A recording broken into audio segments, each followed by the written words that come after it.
¿Qué ocurre con el alma después de la muerte según la Biblia?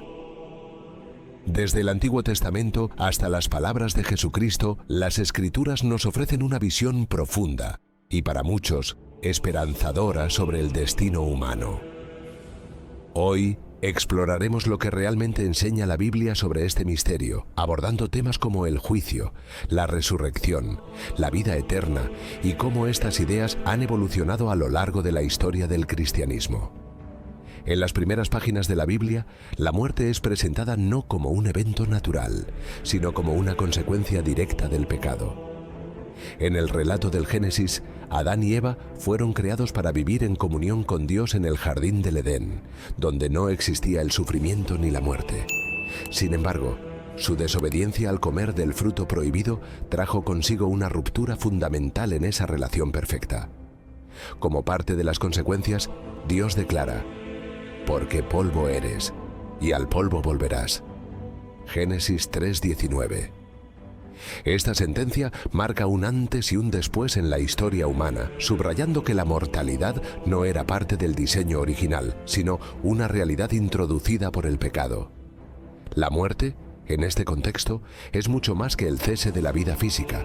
Simboliza la separación espiritual entre el ser humano y Dios. El pecado no solo trajo consigo la mortalidad biológica, sino también una distancia espiritual que ha sido el motor de la búsqueda humana por reconciliarse con su Creador. Sin embargo, incluso en medio de esta condena, el relato del Génesis deja entrever una promesa de redención. En Génesis 3:15, Dios anuncia que un descendiente de la mujer aplastará la cabeza de la serpiente, una profecía que muchos cristianos interpretan como el primer anuncio del Mesías, quien vendrá a derrotar el pecado y la muerte. La pregunta sobre el destino humano más allá de la muerte aparece con fuerza en otros libros del Antiguo Testamento, y uno de los ejemplos más destacados es el libro de Job. Job, un hombre justo que enfrenta un sufrimiento extremo, reflexiona profundamente sobre la naturaleza de la vida y la muerte.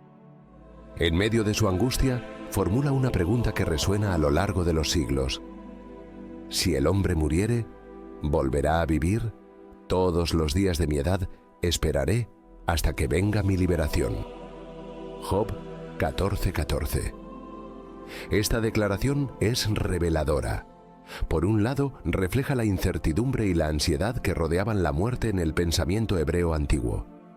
En aquella época, el Sheol, una especie de morada sombría de los muertos, era el destino comúnmente entendido para todos los que fallecían, independientemente de su justicia o maldad. Era un lugar de silencio y olvido, como se describe en los Salmos. «No te alabarán los muertos, ni cuantos descienden al silencio». Salmo 115:17. Sin embargo, Job no se detiene en la desesperanza. A pesar de la ausencia de una doctrina clara sobre la vida después de la muerte en las etapas iniciales del Antiguo Testamento, Job expresa una expectativa, aunque vaga, de liberación. Más adelante, en uno de los momentos más trascendentales del texto, declara: «Yo sé que mi Redentor vive, y al final se levantará sobre el polvo. Y después de deshecha esta mi piel, en mi carne he de ver a Dios». Job 19:25-26. Aquí, Job introduce un destello de esperanza que apunta a una redención futura y una posible resurrección. Una idea que cobraría mayor claridad en los libros proféticos y, posteriormente, en el Nuevo Testamento. El eco de estas reflexiones también se encuentra en otros textos del Antiguo Testamento. Los Salmos, por ejemplo, contienen oraciones que sugieren confianza en la capacidad de Dios para rescatar incluso del poder de la muerte. «Pero Dios redimirá mi vida del poder del Seol, porque Él me tomará consigo». Salmo 49:15. Estas declaraciones alimentan la esperanza de que la muerte no tiene la última palabra, sino que existe una posibilidad de comunión eterna con Dios. En este sentido, los primeros libros de la Biblia no solo describen la muerte como un castigo, sino que también establecen los cimientos de una narrativa de redención. La promesa de un Redentor y las preguntas esperanzadoras sobre la vida más allá de la muerte preparan el terreno para las enseñanzas de los profetas Y finalmente, para el mensaje transformador de Jesucristo en el Nuevo Testamento, quien no solo responde a estas preguntas, sino que vence a la misma muerte. El concepto del Sheol, que aparece frecuentemente en los Salmos y otros textos del Antiguo Testamento, describe un lugar de sombras, una especie de morada de los muertos donde las almas permanecen en espera. No se trata de un cielo ni un infierno como los concebimos hoy, sino de un estado intermedio, sin gozo ni sufrimiento pleno.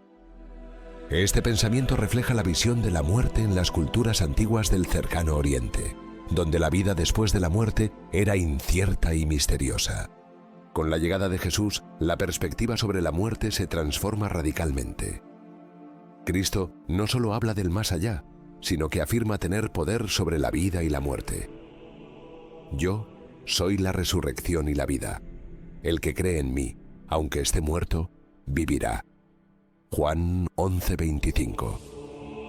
Para Jesús, la muerte no es el fin, sino una puerta hacia la vida eterna. En sus enseñanzas destaca el concepto del juicio final, como se narra en el Evangelio de Mateo, donde todas las naciones serán reunidas y juzgadas. Los justos serán recompensados con la vida eterna, mientras que los impíos enfrentarán el castigo eterno. Jesús también describe el cielo como un lugar preparado por Dios para quienes lo aman. En la casa de mi Padre muchas moradas hay.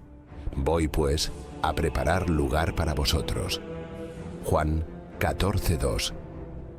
Por otro lado, advierte sobre el infierno, representado como un estado de separación eterna de Dios.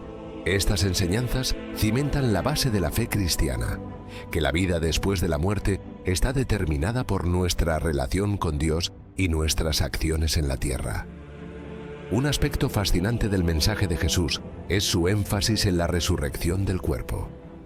El apóstol Pablo profundiza en este tema en sus cartas, particularmente en 1 a los Corintios, donde describe cómo los muertos resucitarán con cuerpos glorificados en el día final.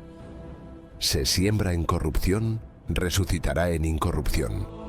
1 a los Corintios 15:42. Esta promesa no solo da consuelo, sino que redefine la visión del cuerpo humano en el cristianismo primitivo. No es algo descartable, sino una parte integral del plan redentor de Dios. Tras la muerte de Jesús, los primeros cristianos desarrollaron su comprensión de estas enseñanzas.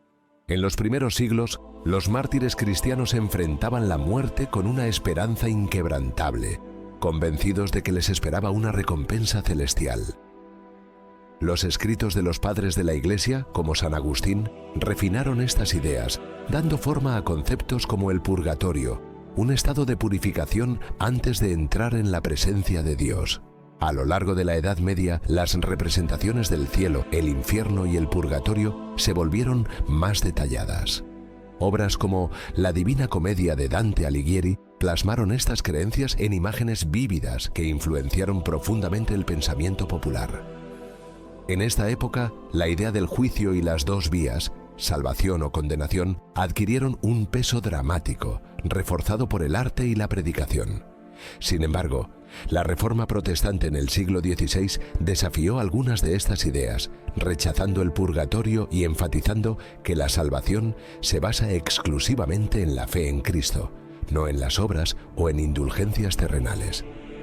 En el protestantismo se fortaleció la creencia de que al morir, los justos van inmediatamente a la presencia de Dios, mientras que los impíos enfrentan la separación eterna.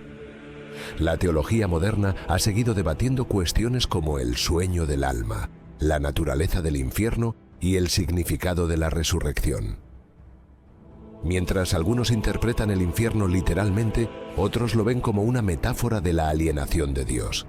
En todos estos debates, las palabras de Jesús siguen siendo el eje.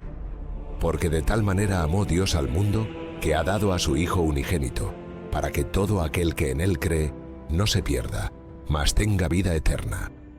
Juan 3:16. La muerte sigue siendo un misterio, pero la resurrección de Cristo es el corazón de la esperanza cristiana. Al vencer la muerte, Jesús no solo aseguró la vida eterna para sus seguidores, sino que transformó la manera en que la humanidad enfrenta su fin. Como dice el apóstol Pablo, ¿Dónde está, oh muerte, tu aguijón? ¿Dónde, oh sepulcro, tu victoria? 1 Corintios 15, 55. Las enseñanzas bíblicas nos invitan a vivir con la mirada puesta en la eternidad. Cada decisión, cada acto de amor y cada muestra de fe tiene un eco eterno.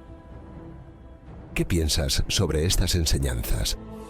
¿Crees que la muerte es solo una transición, como enseña la Biblia, o tienes otra perspectiva?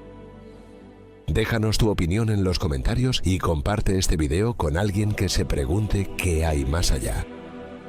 No olvides suscribirte para seguir explorando juntos los grandes misterios de la vida y la fe.